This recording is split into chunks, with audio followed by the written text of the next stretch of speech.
हमारे देश का प्रधानमंत्री कौन है? मोदी जी? ना, Modi ji is not our prime minister. ना वो थे, ना वो है, और ना वो कभी बनेंगे। अब मैं इतना स्टूपिड क्यों साउंड करूं, मैं इतनी अजीब सी बात क्यों करूं? 2 मिनट का सब्र रखो, सब समझ में आने। तो इसको समझने के लिए सबसे पहले हमें चाहिए एक छोटी सी कहानी जो मैं तुम्हें बताने जा रहा हूं, उसे तुम ध्यान से सुनो। मगध का एक बहुत बड़ा राज्य था। उस राज्य के एक राजा विक्रम बहुत ही फेमस राजा थे। And Raja is be like very cool guy. ठीक है, उसने बहुत सारी वॉर्स लड़ी थी, उसने बहुत अच्छी शासन व्यवस्था बना रखी थी, उसके अंदर बहुत सारे लोग थे, लोग बहुत खुश थे। And he was the OG of that time. उसके बाद ये होता है कि यहाँ चीजें खराब होनी चालू होती हैं, सूखा पड़ जाता है, लोगों की आमदनी गिर रही होती है, अर्थव्यवस्था गंदी तरह से गिर रही होती है, साथ में बाहर से भी अटैक होने चालू हो जाते हैं। अब जनता तो परेशान हो रही है। अब जनता को चाहिए कि नहीं भैया हमारे लिए कुछ काम करो भाई, you are a fucking king, what are you doing. तो जनता गई राजा जी के पास, राजा जी हमारी समस्या तो बहुत ज्यादा बढ़ती जा रही है, लोगों पे खाने को पैसे नहीं है, और देखो आपका तो टैक्स कलेक्शन भी गिर रहा है, प्लीज कुछ कर दो। राजा ने कहा The problem is really big, कुछ करना पड़ेगा। फिर उन्होंने एक बहुत अच्छा सॉल्यूशन निकाला कि भैया हमारी अर्थव्यवस्था गिर रही है, मेरा टैक्स कलेक्शन भी तो गिर रहा है यार, मेरे पे पैसे नहीं है। फिर एक काम करते हैं, 3 गुना टैक्स लगा देते हैं सब पे। जनता पागल हो गई।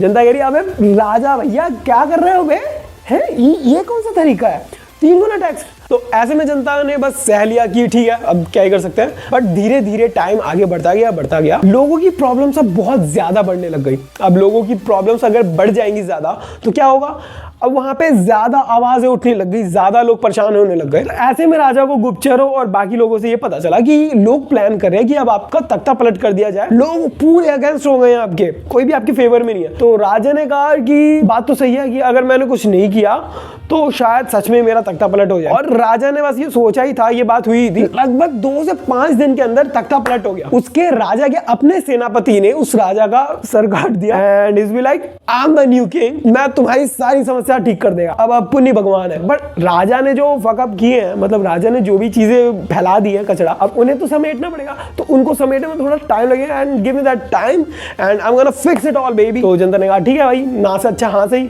कुछ तो है। टाइम आगे बढ़ा, 5 साल निकले, 10 साल निकले, 15 साल निकले, कुछ सही नहीं हुआ।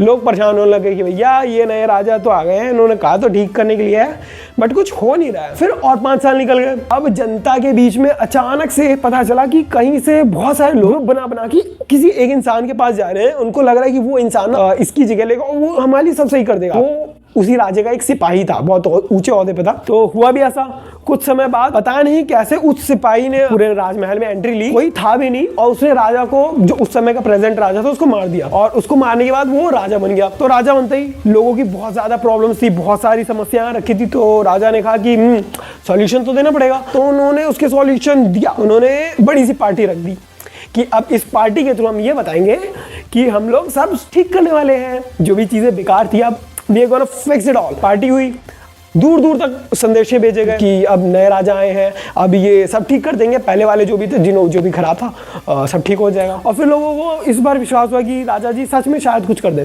और फिर 5 साल निकले, 10 साल निकले, पर कुछ हुआ नहीं। फिर जनता ने कहा वेट मेहनत। तो इस बार राजा जी ने थोड़े एक्शंस लिए, थोड़े से नए नए प्लान्स बनाए, बहुत सारी ट्रिप्स ली बाहर की, अपने पड़ोसी राज्यों की, व्यापार बढ़ाया।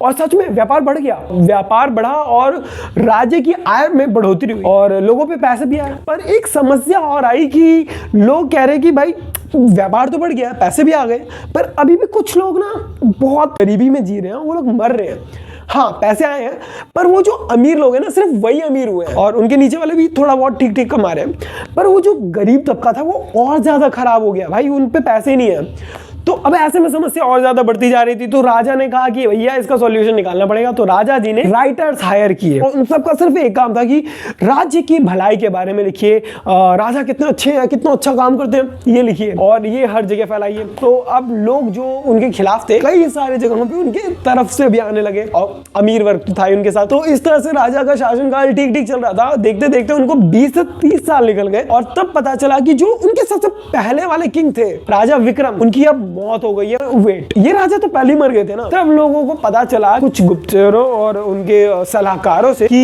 एक्चुअली राजा को पता था कि अगर मैं यही हरकत करता रहा तो भैया एक दिन जनता आके पेल जाएगी और उनका तख्ता पलट हो जाएगा। तो बात तो सही थी। तो उन्होंने ये एक खुद से प्लान बनाया कि मैं एक फेक तख्ता पलट करवा देता हूँ, एक नकली तख्ता पलट करवा देता हूँ जहाँ पे मेरा ही बंदा आएगा और शासन करेगा और उसके आड़ में मेरे को जो करना है वो करूंगा। तो मेरे को क्रिटिसिज्म भी नहीं सहना पड़ेगा, विदेश से हमले भी नहीं होंगे और अगर मेरे को कुछ ऑफुल कुछ गंदा भी करना है तो मैं कर लूंगा, मेरे को घंटा ही फर्क पड़ता भाई, अपन चिल है। ऐसा ही हुआ, राजा ने फुल मौज काटी। जनता तो परेशान हो रही थी क्योंकि भैया शासन व्यवस्था तो घटिया थी। तो राजा ने कहा कि देखो अब जनता परेशान ज्यादा हो रही है। तो राजा ने एक नए बंदे को चुना, उसको जनता का सपोर्ट भी दिलवाया, पैसे वैसे खर्च किए और उस बंदे को फिर वो राजा की जगह लेके आए और उस सेनापति को मरवा के वहां पे राजा सेट किया। तो अब वो राजा उसकी जगह शासन करने लगा और उसके थ्रू ये वाला राजा, राजा विक्रम, उसके थ्रू शासन करने लगे। और ऐसे में चलते चलते उनका टैक्स कलेक्शन सब चीज गिर रही थी। तो उन्होंने कहा कि भैया कुछ काम भी करना पड़ेगा, तो कुछ बढ़िया बढ़िया प्लान्स बनाओ, बढ़िया बढ़िया पॉलिसीज बनाओ जिससे हमारे जो बड़े बिजनेसमैन है, जो पहले से स्टैब्लिश है, जो हमें पैसा दे सकते हैं, उनका फायदा करवाया जा सके ताकि वो हमें ज्यादा फायदा दे सके। और इस तरह से काम धाम सही चल रहा था और तभी कुछ बीमारी के कारण राजा विक्रम जी की मौत हो गई। ठीक, तो कहानी यहाँ पे होती है खत्म। इससे हमें ये पता चलता है जरूरी नहीं है कि जो इंसान जिसको तुम राजा, किंग, प्रधानमंत्री समझ रहे हो वो तुम्हारा प्रधानमंत्री हो। बट इंडिया में तो डेमोक्रेसी है, यहाँ मोनार्की सिस्टम तो चलता नहीं, यहाँ पे राजा जी तो चलते नहीं है। यहाँ तो भाई हम जिसको वोट देते हैं वही तो आता है। भाई मैंने उसको बंदे को वोट दिया था, वो जीत गया, वो प्रधानमंत्री है, वो भाई मेरे देश के लिए तो बढ़िया बढ़िया काम करेगा, हम गरीबी तो खत्म कर ही देगा, गरीब खत्म कर देना। But reality is like exam paper, वो हमेशा तक को सरप्राइज करेगी। असलियत में ये होता है कि भले लोकतंत्र है, इलेक्शन होते हैं, द डांस ऑफ डेमोक्रेसी, लोकतंत्र का मुजरा नाच वो होता है। तो उस मुजरे मतलब उस इलेक्शन की खास बात यह है कि तुम्हें ये लगता है कि भाई हम इसको वोट देंगे, वो बंदा जीत जाएगा, वो बंदा प्रधानमंत्री, देश का विकास, इंडिया, अमेरिका, सक्सेस तो अपनी पास। बट गेम हो जाता है उससे हल्का सा पहले, मतलब जब तुम वोट दे रहे हो ना ना ना ना उससे थोड़ा पहले आओ, जब तुम वोट देने का सोच रहे हो तब गेम होती है। अब तुम किसे वोट देने वाले हो वो तो तुमने डिसाइड किया, बट तुम किसे वोट दोगे ये वो डिसाइड करते हैं जो वो किंग चुनते हैं। मतलब बेसिकली हम अपनी इंफॉर्मेशन कलेक्ट करते हैं कहां से? न्यूज चैनल से, सोशल मीडिया से, आसपास के लोगों से, बातचीतों से। तो इस चीज को कहते हैं सोशल कंडीशनिंग। और ये बात उन लोगों को भी पता है जो किंग मेकर है। वो लोग कैसे करते हैं?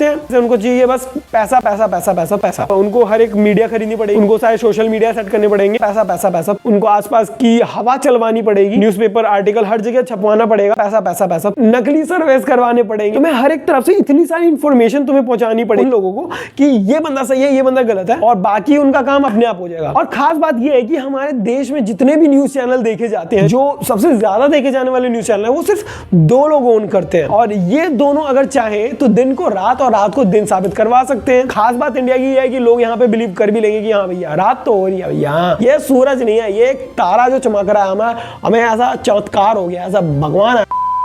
तो गेम यहां से सेट कर दी जाती है और फिर उनका किंग जो उनको सेट करना है वो बन जाता है किंग। यू नो कि who is the real prime minister of India. But game यहां खत्म नहीं होती, गेम यहां से शुरू होती है। अब उन्होंने अपना किंग तो सेट कर दिया, बट उनका मेन मोटो क्या है, उन्होंने ऐसा किया क्यों है? इलेक्टोरल बॉन्ड्स के थ्रू हमें बहुत सारी इंफॉर्मेशन मिली, जैसे कि 100 करोड़ के बदले 14,000 करोड़ का प्रोजेक्ट मिल जाना, और फिर ऐसे ही कितने सारे इलेक्टोरल बॉन्ड खरीदे गए। ये तो वो चीजें थी जो हमारे सामने थी, हमें आंखों से दिख रही थी। एक दूसरी चीज भी होती है जिसे हम कहते हैं शेल कंपनीज। अब शेल कंपनीज से कहां से कितना पैसा है वो कभी नहीं खुला और ना कभी खुल सकता है। One of the most important thing, तुम्हें लग रहा हो कि मैं किसी एक इंसान की बुराई कर रहा हूं, मैं ये कभी नहीं कह रहा कि हमारा प्राइम मिनिस्टर करप्ट है। मैं ये कह रहा हूं कि अभी का प्राइम मिनिस्टर हो या बाद का हो या पहले का हो, जो भी आए जो भी, they were not our prime minister. क्योंकि असली कमान तो किसी और बंदे के हाथ में है, जिसको विदेश यात्रा भी नहीं करनी पड़ती, पर डील सारे आके उसको मिलते हैं, जिसकी इनकम एक साल में